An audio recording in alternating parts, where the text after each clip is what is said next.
Honorable Président de l'Assemblée nationale, Honorable Président du Sénat, ici représenté par le deuxième vice-président, Monsieur le Président de la Cour constitutionnelle et Président du Conseil supérieur de la magistrature, honorables députés et sénateurs, Mesdames et Messieurs les membres du gouvernement,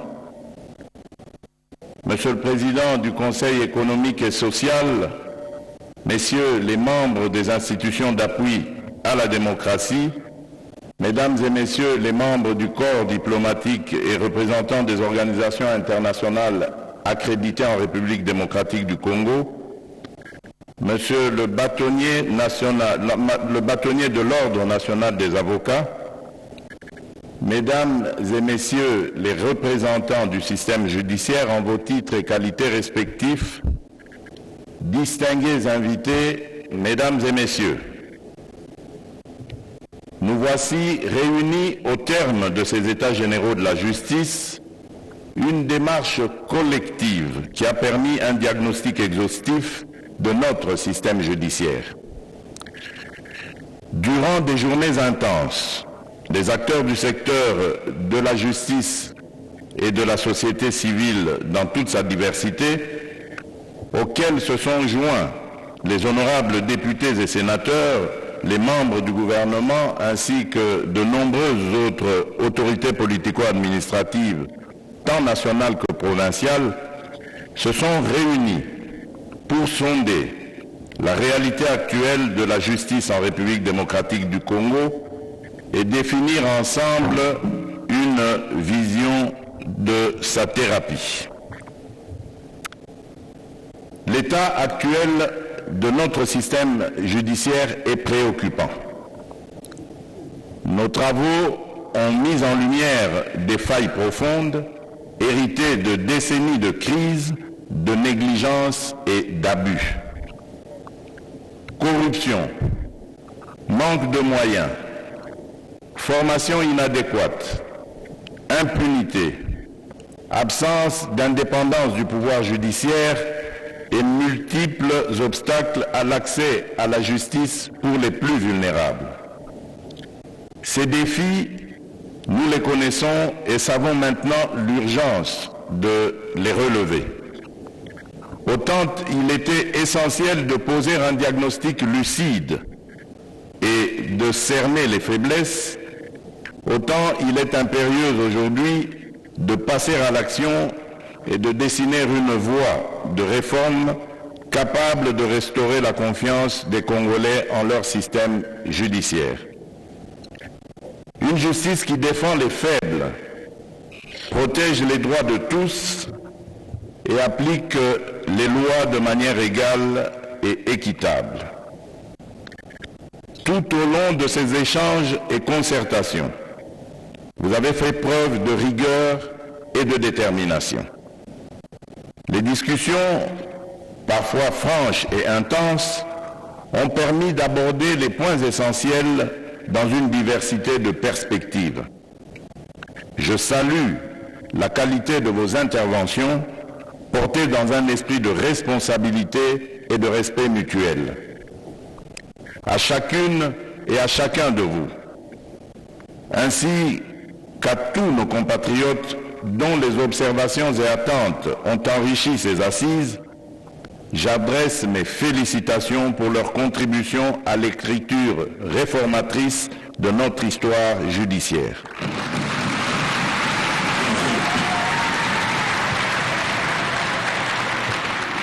Mesdames et Messieurs, distingués invités, vos échanges au cours des travaux des États généraux de la justice ont permis de dégager des solutions prometteuses.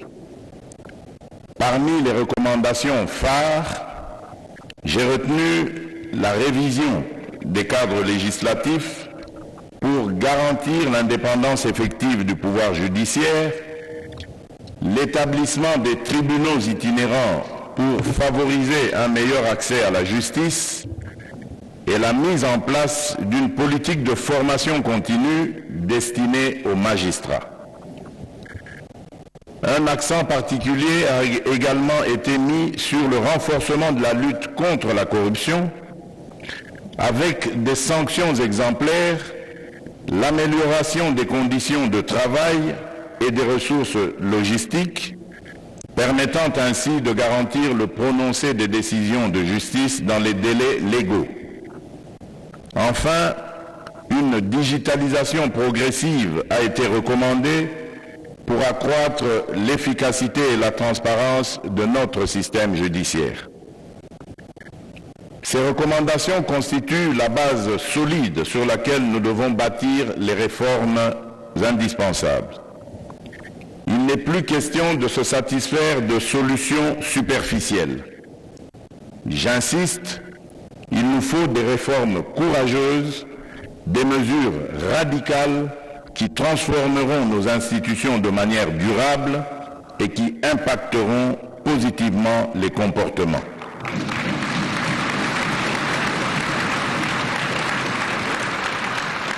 En tant que garant du bon fonctionnement des institutions et magistrat suprême, j'affirme mon engagement personnel à accompagner la mise en œuvre idoine des recommandations issues des États généraux de la justice.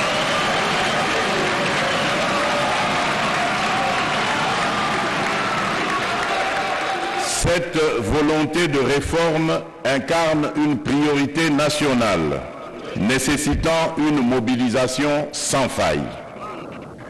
Dans cette perspective, le gouvernement recevra des directives claires pour déployer les ressources matérielles et financières indispensables au succès des réformes préconisées.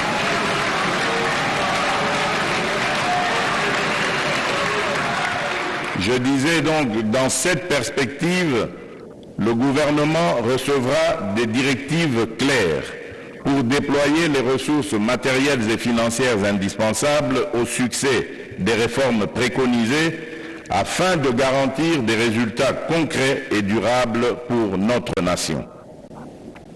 Je souhaite véritablement que chaque citoyen congolais, où qu'il se trouve, ressente les changements qui s'annoncent dans notre système judiciaire.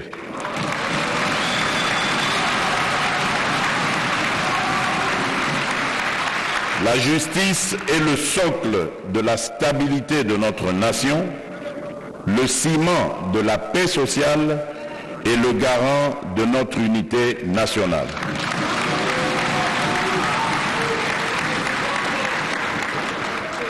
Mesdames et messieurs, distingués invités, en cet instant solennel, j'adresse un hommage sincère à nos partenaires internationaux pour leur soutien indéfectible, ainsi qu'à toutes celles et ceux qui, avec ardeur et détermination, ont contribué à cette entreprise historique. Ensemble, nous avons posé les bases d'une justice renouvelée et robuste. Bien que la tâche soit vaste, elle reste à notre portée par notre unité et notre volonté inébranlable.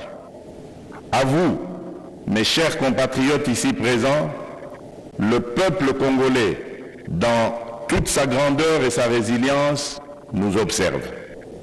Il attend de nous de bons résultats et ne va plus tolérer des écarts. Nous avons tous une responsabilité sacrée envers notre nation et chacune ici, à travers son rôle et ses compétences, porte la charge et l'honneur de cette lourde mission. Ce jour sera marqué dans l'histoire comme celui où, unis, nous avons pris l'engagement solennel de restaurer la justice en République démocratique du Congo.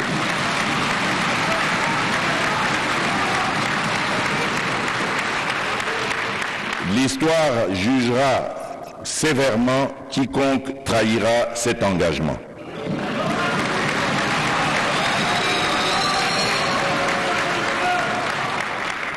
C'est sur cette note que je déclare officiellement clos les États généraux de la justice édition 2024.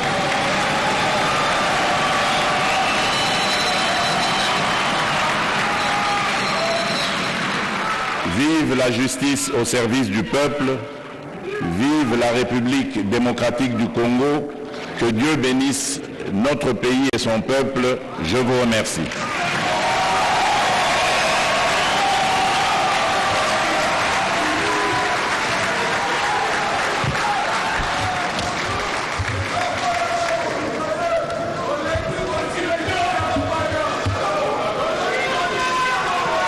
John Zabika lisitwale ekokanga moto oyo akotosa te malako mayemanso pe masengeli mikolo zomi maloba mama makali mayembi.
Les assises ont connu la participation de plus de 5000 participants venus de tous bords, de la magistrature, de l'avocature, de l'USARIA, des greffiers, des APJ, des IPJ, de la société civile,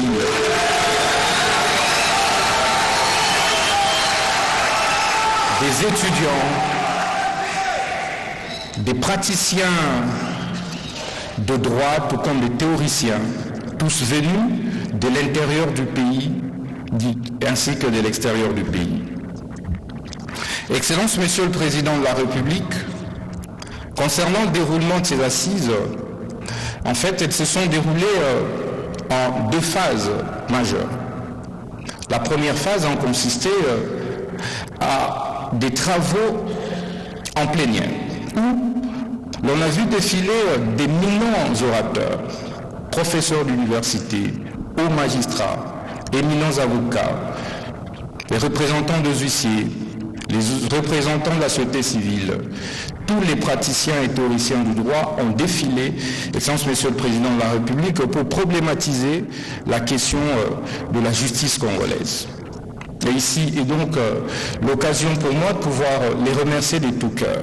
C'est une première que d'avoir mobilisé autant de scientifiques, autant de praticiens autour de la problématique de notre justice.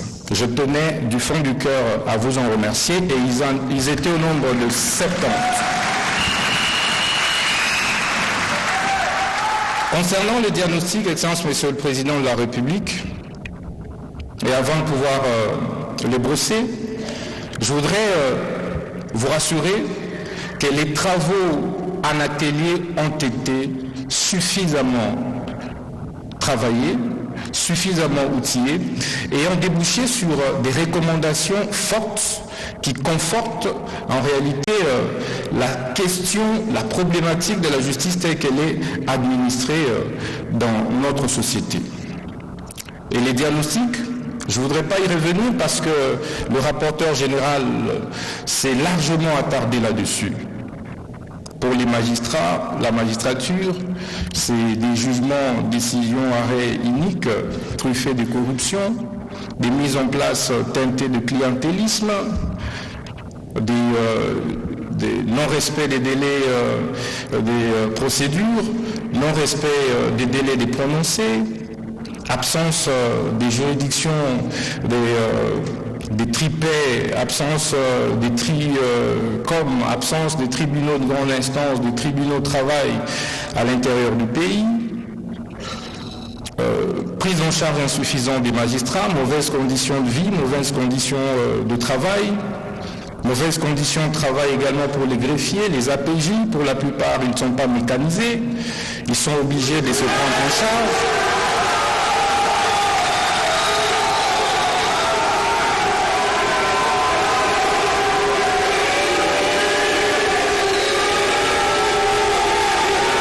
Je disais, Excellence, Monsieur le Président de la République, mauvaises conditions de vie, mauvaises conditions de travail pour d'autres composantes de la justice, en l'occurrence les greffiers, qui pour la plupart ne sont pas mécanisés, ne sont donc pas payés, ils sont obligés de travailler avec leurs propres moyens. Il y a également les APJ, il y a également les secrétaires de parquet qui ne sont pas pour la plupart mécanisés et se nourrissent donc généralement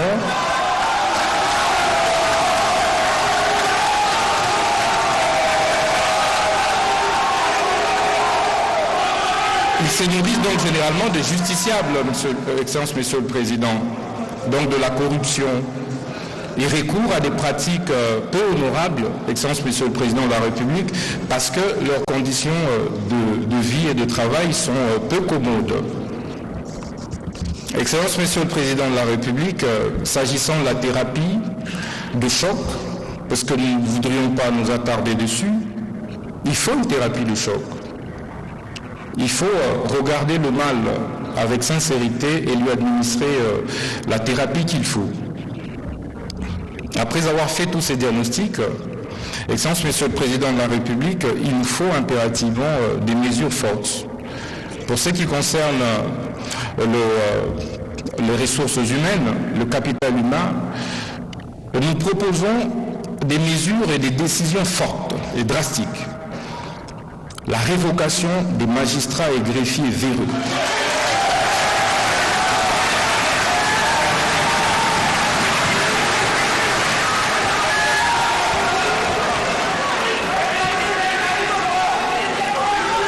Je disais, Excellence, Monsieur le Président de la République, que la révocation pure et simple des magistrats, greffiers, des secrétaires de parquet véreux qui ont excellé dans des mauvaises pratiques judiciaires qui ont nivelé vers le bas notre République.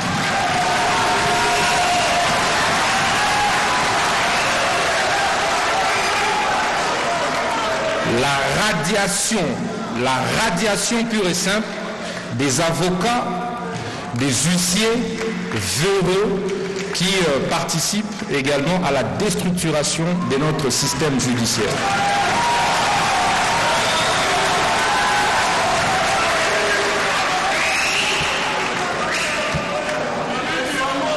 La mise à la retraite anticipée des magistrats greffiers véreux.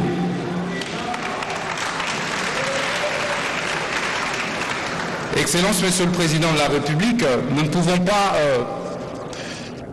pouvons pas exécuter toutes ces recommandations si les acteurs en présence ne se l'approprient pas. Il y a donc lieu, courageusement, de faire des nouvelles mises en place générales. De nouvelles mises en place générales au sein de la magistrature, au niveau des greffes, au niveau de secrétaire de parquet, et au niveau de l'inspection générale des services judiciaires, au niveau de l'inspection générale de la police judiciaire de parquet.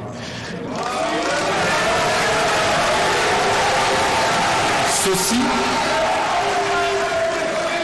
ces mises en place, contrairement à toutes celles que l'on a toujours observées, tiendront compte de la compétence, tiendront compte de la moralité, des valeurs, mais aussi surtout des critères objectifs tels que repris dans le statut de magistrat et autres textes.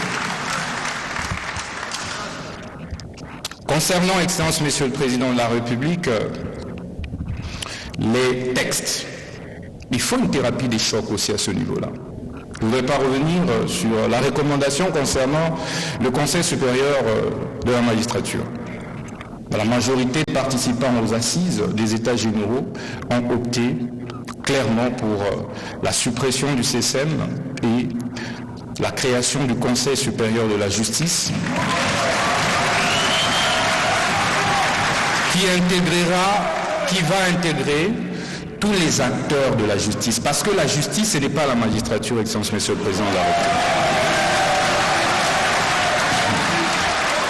Les avocats, les greffiers, les huissiers, la société civile et même d'autres acteurs ont réclamé désormais de faire partie du Conseil supérieur de la justice, Excellence, Monsieur le Président de la République.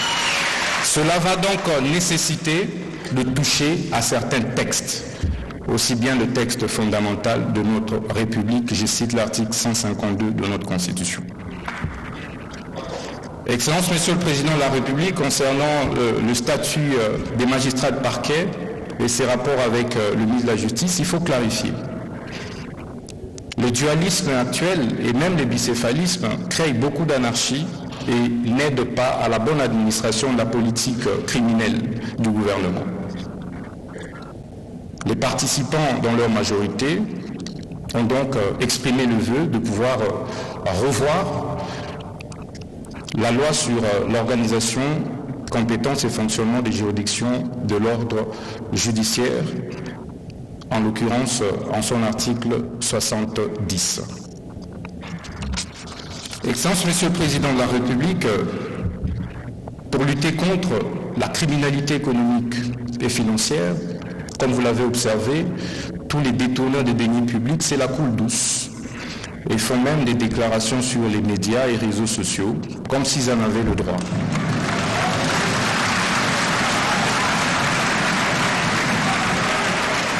À cause non pas de la mauvaise foi, mais de la non-spécialisation de nos magistrats de parquet sur les questions financières.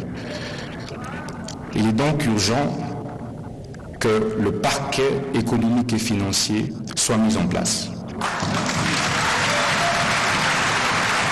Et enfin, c'est de revoir le texte qui crée et organise l'inspection générale des services judiciaires. Il est anormal que certains juges, certains magistrats d'un certain niveau ne fassent l'objet d'aucun contrôle de leurs actes. Parce que l'inspection générale actuelle se limite à ne contrôler que des juridictions inférieures. Alors que tout le monde devait être contrôlé, y compris moi, votre ministre de la Justice.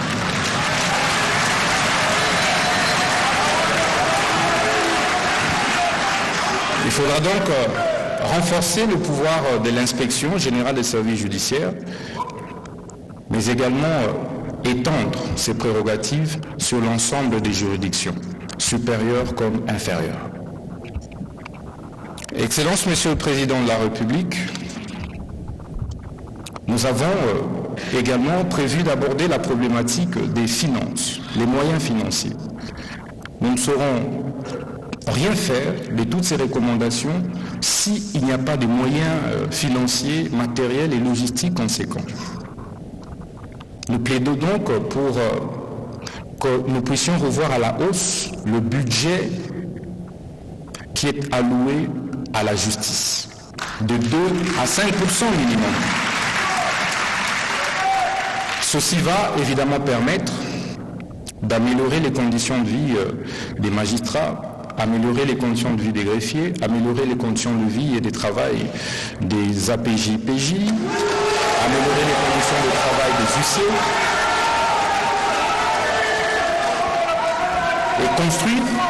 et construire de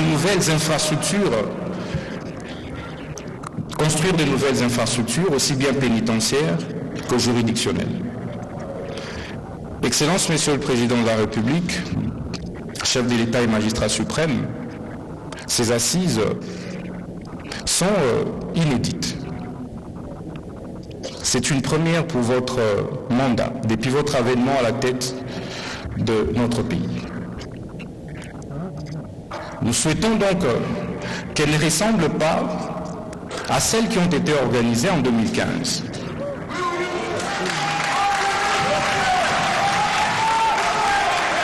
Nous plaidons, Excellence Monsieur le Président de la République, chef de l'État, pour que, au lendemain de la clôture qui sera faite tout à l'heure par votre auguste autorité, que des mesures fortes soient prises et qu'une rupture totale soit faite avec le passé.